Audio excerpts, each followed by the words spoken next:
do work first time, guys, but this time, even with low lighting, it has decided to work. Surprising, really. So if I take my finger off the microphone, it might help. I have decided to use the 255 for a 10k training plan. So we're going to go through the plan.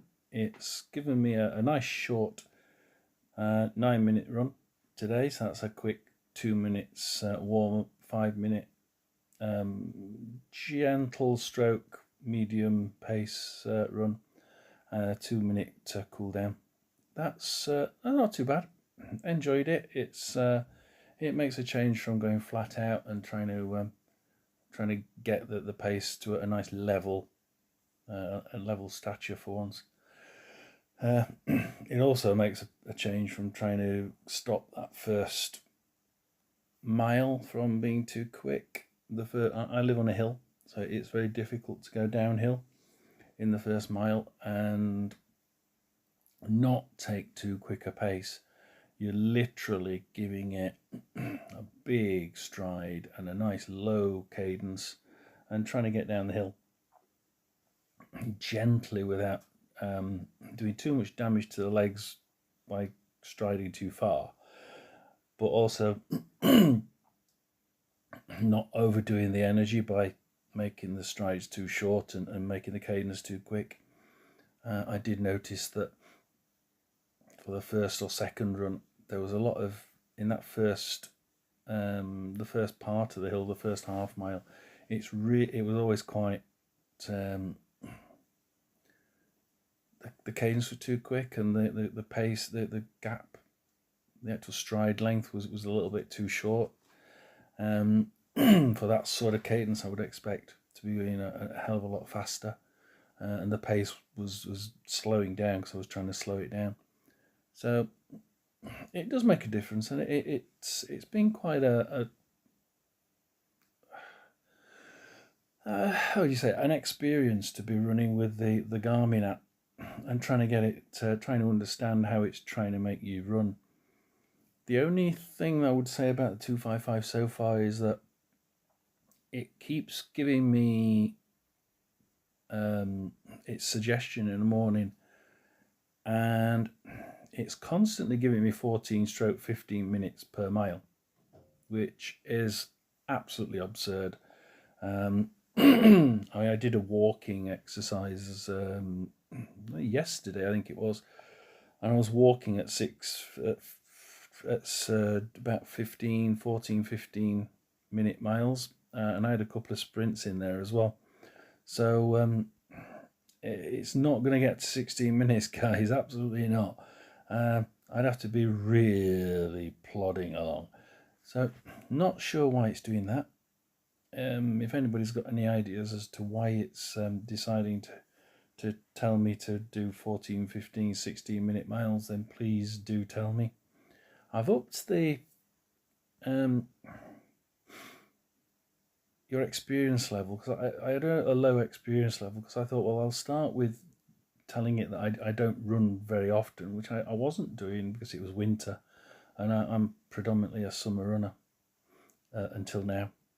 And I've upped that to a sort of 2, 3, 4 times a week runner.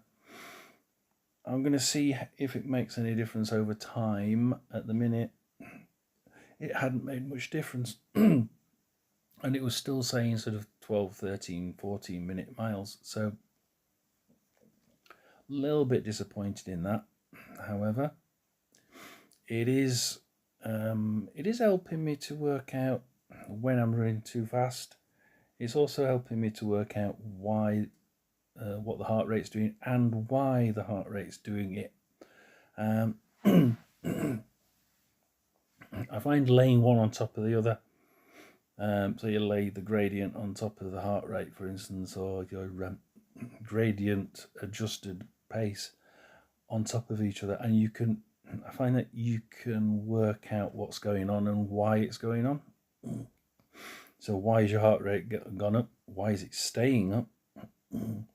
And sometimes, guys, when you think about it and you look at it and you think, I can't work out why it's gone up, because I didn't stress anymore.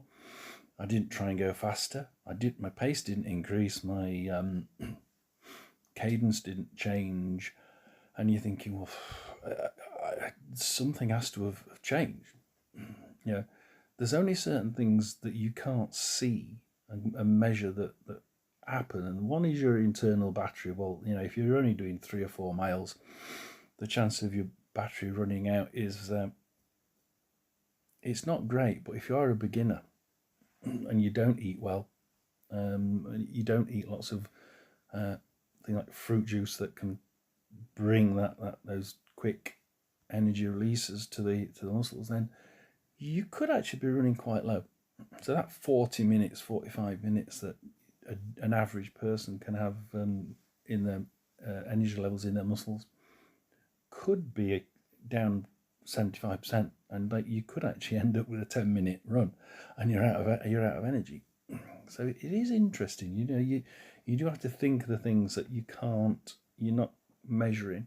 The oxygen levels, yeah, you could measure those, but it would take so much power out of the 255 that it becomes not something you could really do. Certainly not on a long run.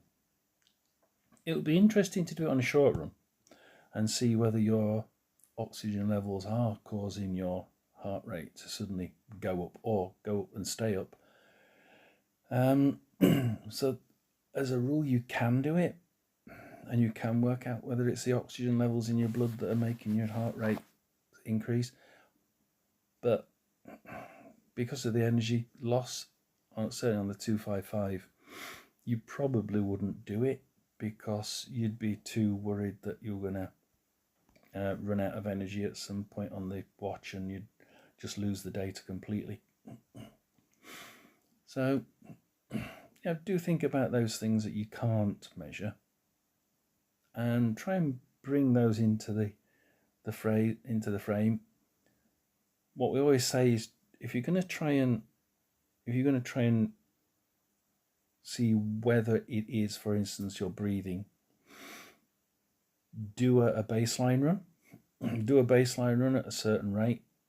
Try and note the pace, note the course, note your effort at each part of the course, and try and mirror that effort and that pace all the way around the course again, so that you're doing exactly the same pace, you're doing exactly the same effort, but the only thing you're going to change is that one thing you wanted to change, which is your breathing.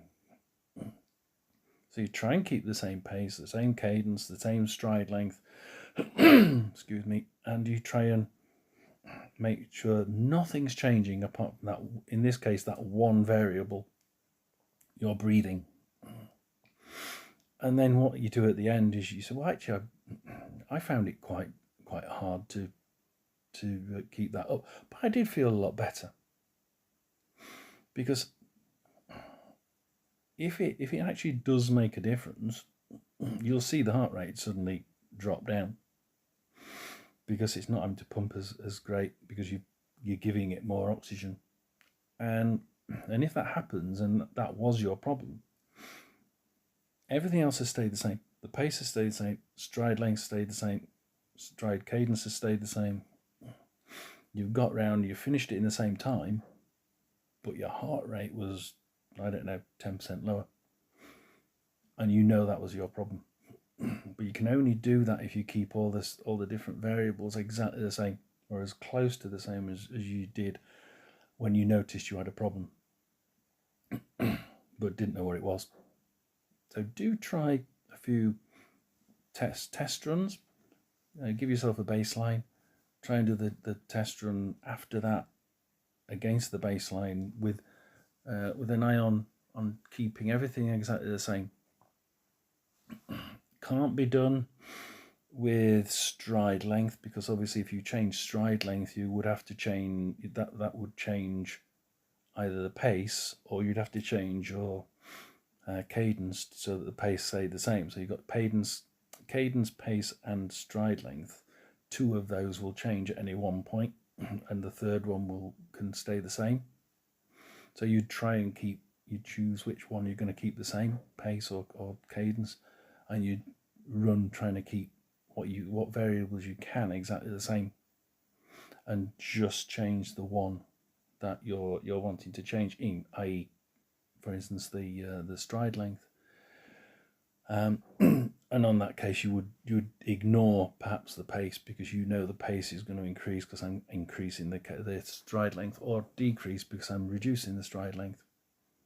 So it's interesting to do these tests, and I would always say, if you see something in your data, then just, because I love data, I think it's great. Try and work out whether it's if you can find out from the data what the problem is, and if you can't, try a few tests. Try a few runs with different things, and just see what play with it a little bit, and see whether you can get what the problem is by means of a few different little runs where you just tweak one particular part of that run, the breathing, the stride length. Perhaps it's something simple like you are going off too fast, and you tweak that. You hang on, let's reduce that the top and the bottom limit for pace, or you ignore pace and you turn to heart rate, and you say, okay, I'm not going to do pace, I'm going to do heart rate. I'm going to give myself a buzzer when I get above let's say 177 beats per minute, so that I don't get that high. Just tweak one thing, try it, and see if it works. And the wonder of this watch is that you can, and the app is that you can actually go through it and you can look at them and think, did it make a difference? When did it make a difference? How did it make a difference? And don't forget, guys, gels. I'm not that far yet, because I'm just restarting from the beginning. But as you go through and lengthen your training runs, you're going to be thinking, okay, let's try a few gels. When do I try? You make a note in your notes where you trained, what the route was, and where you took the gels, and then you should be able to look at the data and say, oh, for me it worked after 20 minutes. For me it worked after 5 minutes. And you should be able to see from the data where your body managed to pick up that extra energy and utilize it. I'm looking forward to doing that. I managed to do it using just pace on the NRC app, but it will be interesting to see it with more data and see if it increased anything else, or improved anything else, or even made something worse. Certainly the carb loading seemed to make me a bit sluggish, so it'll be interesting to try that as well. I'll try a bit of carb loading at some point, trying different types of carbs, and we'll see which one it was that made us so sluggish, and keep the hell off it. Keep the hell off it, and we won't try that one again. I'm going to try. My plan is for a 10k, so I'm sort of between now and May trying to up the ante for a 10k run. Probably be just me, and I'll choose a nice simple 10k run along the seafront. I hope you join me, and we will do a little bit of a video before, hopefully a bit of a video during it, and then we'll close off with a closing analysis of the data and how the watch helped or didn't help. Back to the watch. I am happy I got it. It's made a lot of difference, and not just in running. You look at it and you think, hell, you're there are things that it's picking up health-wise that are a couple are a little bit strange. And you think that's not quite normal, but it's great because if you know you've got a problem, you can try and train yourself, or improve yourself. I always say brain training. For instance, if your body's just not, if your heart rate variance score is not very good, and it's constantly not very good, your brain tells your heart to beat at different rates.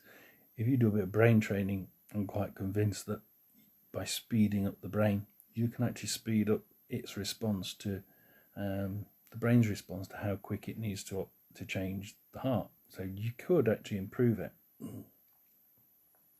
So I'm of the view that there's lots of different things you can do to improve your general fitness, and that the watch does help you in noticing that there's something not quite right. I like the fact that I was ill and it dropped, the HRV score dropped through the floor, and then I noticed that everybody else was saying, hey, have you noticed that if you're ill, you can actually see just before you're ill, the HRV score drops through the floor. Yes, he does. Mine went to single figures, straight through the floor. So yes, that's amazing. And you see, as you get better, you see the graph. Trying to get a finger right, it just sort of increased. And you think, I actually do feel better. Yeah, and it's showing you feel better. It is actually quite amazing how correct it was. The Garmin 55 or the 255, I look back now and I think if you actually get the 55 and you use the Garmin Connect app, you can actually get most of the differences between the two watches you can get from the Garmin Connect app. So the price difference is a little bit offset by the fact that if you actually wanted to get the 55, you could save a lot of money and get the free app and make up a lot of the difference. There are things, obviously, on the 255, like putting in your a race, and it will give you a plan for that race. However, the race widget, although it's not on the 55 itself, it sort of is on the Connect app. So you could just say, I'm joining a race, a training plan, and pull up the appropriate training plan, and it will give you a training plan. And not only that, but it says it looks at your data historically and then goes forward and alters the suggested runs. So actually it is doing the same as your race app. So technically, I think value for money is probably the 55. I think having it on your wrist and actually being able to just pull it up and work with it, and I'd probably say it's just the niceties. Yeah, the 255 is better. I'm actually on a hill, and we have a school nearby with all those nice mobile phone masts on it, and a few bushes and trees as it goes down the hill. And actually, I get pretty poor reception from GPS as you go down the hill. They've got a racetrack, and the last quarter stroke half of the racetrack is actually extremely poor for GPS, and you can actually lose it, and it regularly takes you around the racetrack, and it takes you straight across halfway to the other side because it's lost you. So GPS on the 55, I think, would be quite poor. I think the 255 locally does help because somehow there's a few really nasty black spots, and we're not. We're almost in the countryside, for God's sake. There's no high buildings. There's no tall. There's no tall woods and trees. That is a small brushland more than anything, with a few trees in it. But it is a black spot. So I do sort of look at that and think that perhaps the 255 is better where I am, especially if I'm going to try and use the racetrack, because I know for certain that the 55 would certainly have a problem with its GPS settings. So I think I've done the right thing. I think the 255 for me is made better by the GPS, multi-band GPS. Set it to auto, let it run off. One of the other things I chose it for was the battery life. I charged it yesterday afternoon, and this morning, so when I went to bed it was on 100%. When I woke up it was on about 94. It's losing about it is losing about 6, 7, 8% overnight. Then I've been for a 9-minute run, and it took, let's have a think, 94. It's now on 88. So it took another 6% in 9 minutes, which is not great. I'm eager to try something a little bit longer, if only to see if the watch will actually last that long. Because a lot of people are saying, "Oh yeah, if you charge it up once or twice, it'll get better." Mine isn't. It's not. It's well, it has got a bit better. I was going on for the 30-minute runs I was been doing. It was losing about 15, 16%. And I think it was down to about 9-10% after a couple of charges. So maybe it'll work a little bit better going forward. But as far as the power's concerned, I'm still out on it. I've got multi-band set to auto, so it's on auto select. I do believe that it will switch on around here. There are areas where like I say, it's pretty poor GPS signal. Even though we're in the middle of nowhere. Well, we're on the edge of Portsmouth, so it should be okay, but there are black areas, I know there are. So I think it's probably the better option. If I'd have got the 55, I suppose it's okay. You're still running with the I'd still be running with the Garmin Connect app and trying to make that do all the work instead of letting the watch tell me and give me that sort of welcome in the morning and say, okay, we're going to do this today. I suggest we do a rest because your sleep pattern's been dreadful. It is nice. It is nice to be told a little bit of a welcoming message in the morning, and for it to give you a little bit of guidance on whether your batteries is replenished enough or not. I say we'll be interested to see if I can get more than 8 people. I'd like to see more than 8 people view this. It would really be good if those people who are watching it, if you manage to watch it all the way through instead of just like flicking straight through, and you get to this point, please tell me what you think about the battery life. The battery life of the Garmin 255 appears to be a little bit sporadic. We get people who are going to bed and then waking up and it's lost 50%. And we get others that go to bed, wake up, and it's lost nothing.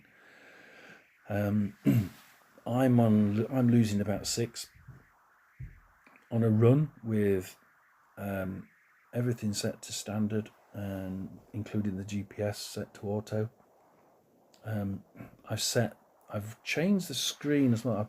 I use the normal screen, but I've swapped it to white on black because I thought that perhaps the amount of white colouring would make the watch power go down faster. That has actually helped, so that might be something you could think about. But I'm still doing. I'm on a 30-minute run. Like I say, it's just gone down from 15% battery life down to about 9 or 10%. It'll be interesting to see how you folks are actually finding it on a run. And if you do an hour and a half run, at one point that would have meant my watch would be completely out of power way before we finish the run. So if I do a training run for an hour and a half, it would be out. The chance of it doing a half marathon for me would be 0. It would be finished by the end of the first lap. It would be out of power. So it'll be interesting to see what you think. Do tell me what you think. Tell me how yours is going on. If you've made any improvements. Some people say some of the settings can be tweaked to try and stop it from draining so much. For instance, is there a way of reducing the frequency of the data being tested on the wrist? Is it can we have it less often? Would that help? Because I think you don't necessarily want it as often as it does take it. You could take it a little bit more sporadic and hopefully get a reasonably good set of figures. Certainly for heart rate, you could sort of get that heart rate every so often instead of as often as it is. So it would be interesting. I'm interested in that, whether that would work, and whether anybody's tried it, and whether you could do it. Please answers below. If you do see it, then please do drop a subscribe. Give me a like. Give me a like. I've only had about 3 likes so far, so please do. The more people I get to subscribe, if I can get to, I think it's 50, I think it is, then I can use the YouTube channel itself to go live instead of what I'm using at the minute, which has only started reworking again recently, and it's not working as it used to. So please do drop a like and subscribe.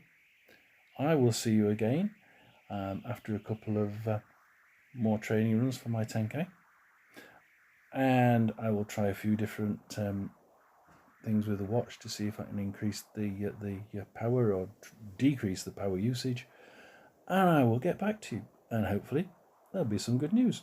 Thank you very much, and goodbye.